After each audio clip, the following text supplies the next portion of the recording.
You are listening to Ranger Talk Thursday with Val, only on WICR, Iona College Radio.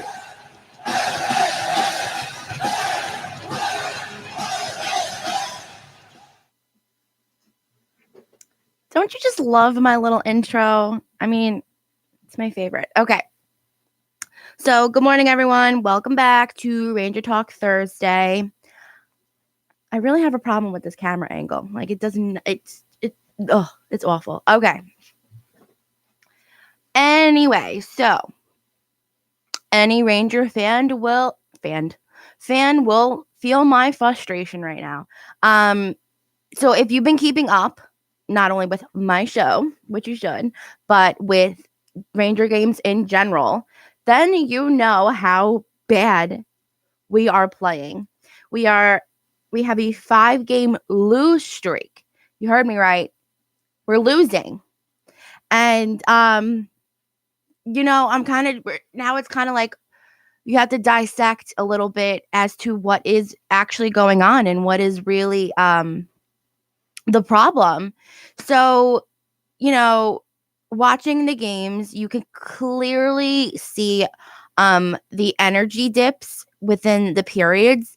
Like, it starts off okay, then, towards the second period, into the second period, it usually just crashes. The energy just goes way down, and usually the score is something like 3-0 or 3-1. It's a pretty hefty margin between the two. And so what happens is like, I guess the third period, they decide, hey, let's win a hockey game. So they come back out and they, show some more effort, which, I'm looking at the games I've seen. I'm looking and I'm watching and I'm like, if we started this from the beginning, then maybe we could win. Because, the teams so far that we've been playing have been okay. Obviously the Caps are an incredible team. Who did we just play? The Coyotes are an okay team. Like, we're playing okay teams. We're not playing like these crazy incredible teams like Tampa Bay Lightning or something like that. So these are games that we should be catching the win on, and we're just not doing that. Another main really big issue with us is that we're not shooting. Now, this issue has been a big issue consistently for us, but they are just passing and not creating enough chances for themselves, and I guess that's what they're trying to do by moving the puck around. But the players from the opposing team just close in on them, and then the chance is done. Jacob Trouba is a huge component in our game right now because he's the only one taking the shots. He's right at the line and he's just slapping them in, just hoping for the best because no one else is doing that. Like Panarin obviously has his great goals. Like, I'm not taking that away from him. But in terms of just, closing in on any opportunity that you can, Jacob Trouba really does that well. And, I'm on Twitter, and Twitter has been in just like a complete kind of uproar recently about this whole team. And, everyone thinks that they're the coach, and everyone thinks that they could do a better job, which, everyone has their good opinions, but, ultimately, like, relax. So some people are like, yeah, Trouba, like, I am on the side of Trouba, shoot at any chance you get, because chances are, like, what is the odds? Like, it can go in, it can't. Okay. Oh, well, next, move on. But people are saying that he's shooting too much, and it's kind of like, you have to take what you can get here at this point, because he's doing work that a lot of the people on our team should be doing, but are just not. So, people are complaining about the line situations, which I'm probably gonna get into in a minute. But people are just going crazy. Anyway, I want to talk a little bit about Alexander Georgiev, who is our backup goalie, who AKA is better than our starting goalie at the moment. And I just think he needs to get more games in because, the game just recently. Why can't I talk? Oh my God, is it 9? Like, why can't I talk this early in the morning? Anyway, it's kind of like he's doing things that our other goalie isn't doing. He's making saves our other goalie isn't making. And I think for right now, you have to give him more games. Obviously, Lundqvist is at a point in his career where he's just going to get burnt out and he needs the rest and or in between games, if it's not like a huge game, put Georgiev in, or if it's a big game, put Georgiev in. I'm all for putting him in at any chance and any time. I'm team Alexander Georgiev. But the Coyote game wouldn't have been, I'm telling you now, would not have been as close of a game if Lundqvist was in net. We did make it to overtime, and that was our first OT of the season, which is surprising. I was like, no way. But it's true. It was our first OT of the season and, our first 3-on-3.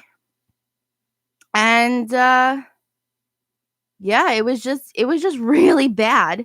Believe it or not, because you had big players out there. You had Panarin and Mika, and I'm forgetting. I think Kreider. I could be wrong on who that third person was, but everyone was just skating around doing nothing.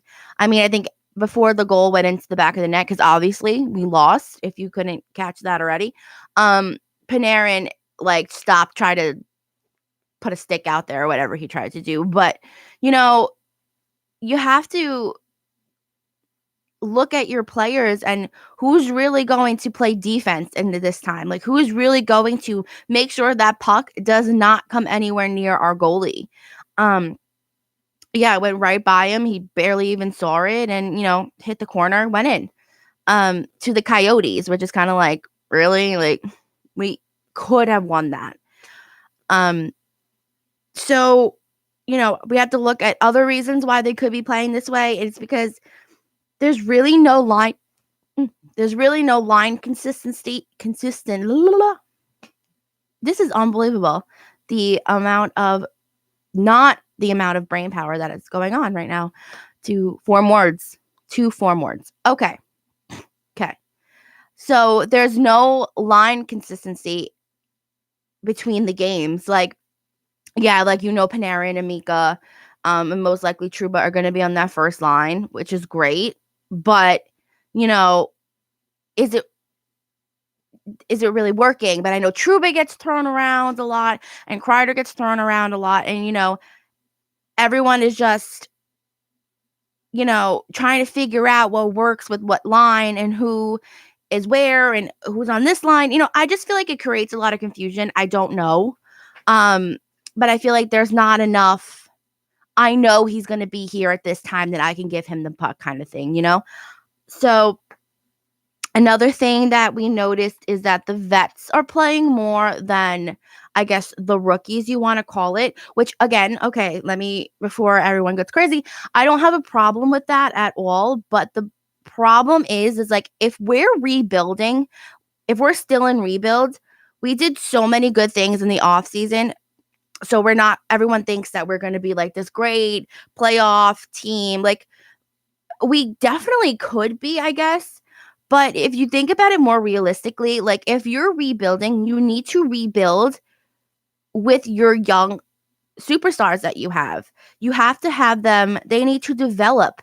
They need to play with these veterans that you're putting out there, to learn from them, to form with them.